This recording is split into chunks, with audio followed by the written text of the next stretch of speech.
अस्सलाम वालेकुम, मैं हूं उमैर तारिक और आप देख रहे हैं न्यूज़ अलर्ट। नाज़रीन, 18 साला पाकिस्तानी बेटे ने अपनी मां की दूसरी शादी करवा दी। ये सिंगल मदर हैं। अब ये मालूम नहीं है कि ये बेवा थीं या तलाक याफ्ता थीं, लेकिन हैं ये सिंगल ही थीं। और इनका जो बेटा है उसने अपनी 18वीं सालगिरह के दिन मां की दूसरी शादी करवाई और खुद मां को कायल किया कि वो दूसरी शादी करे। अब ये बड़ा ही दिलेराना फैसला है। दिलेराना फैसला ये बेटे के लिए भी है और मां के लिए भी है। बेटे ने इस मौके पर पैगाम जारी किया अफसुर्दगी के साथ कि वो जानता है कि वो अब अपनी माँ की दूसरी शादी करवा रहा है। माँ की जिंदगी में उसके अलावा एक और मर्द भी होगा और माँ की प्रायोरिटीज भी जो हैं, तवज्जो भी जो है वो कहीं ना कहीं जरूर चेंज होगी। लेकिन वो ये समझता है कि उसकी माँ ने जो सारी जिंदगी उसके लिए सरवाइव किया, खुद ही अकेले उसको माँ और बाप दोनों बन के पाला, तो अब उसकी माँ के पास भी ये पूरा हक है कि वो भी अपने जीवन साथी के साथ जिंदगी गुजारे।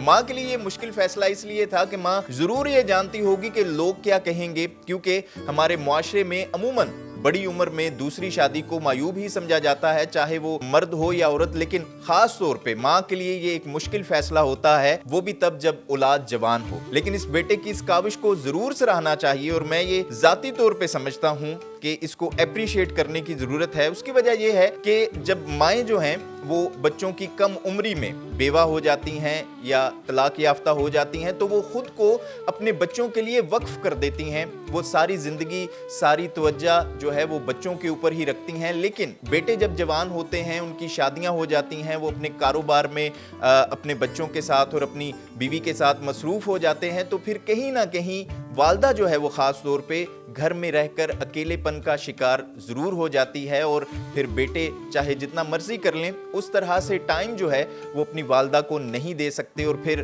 जो माएँ होती हैं वो पिछली उम्र में इसी तरह अकेलेपन का शिकार होकर कहीं ना कहीं अपनी ज़िंदगी गुजार देते हैं। इससे पहले भी मैंने एक वीडियो बनाई थी जिसमें आपको बताया था कि दो बेटों ने अपनी माँ की इसी तरह सेम सिनेरियो में शादी करवाई थी। तो कुछ कमेंट्स में लोगों ने इस बात का इजहार किया था कि बेटों ने ये मामला गलत किया, बेटों को इस तरह से नहीं करना चाहिए था और बेटों को अपनी माँ को खुद संभालना चाहिए था इस उम्र में। लेकिन मैं ये ज़ाती तौर पे समझता हूँ कि ये फैसला जो है वो एक बेहतर फैसला था, क्योंकि जैसे मैंने पहले कहा कि जब औलाद जवान हो जाती है, उनकी शादियां हो जाती हैं, तो वालिदैन अकेलेपन में कहीं ना कहीं वो एक साथी को ज़रूर मिस करते हैं जिसके साथ वो वक्त गुजार सकें, जिसके साथ वो बातें कर सकें, या फिर ऐसा कि वो भी किसी की तवज्जो का मरकज़ रहें, वो भी किसी की प्रायोरिटीज़ में शामिल हों। आप इस हवाले से क्या राय रखते हैं कमेंट बॉक्स में ज़रूर बताइएगा। देखते रहिएगा न्यूज़ अलर्ट।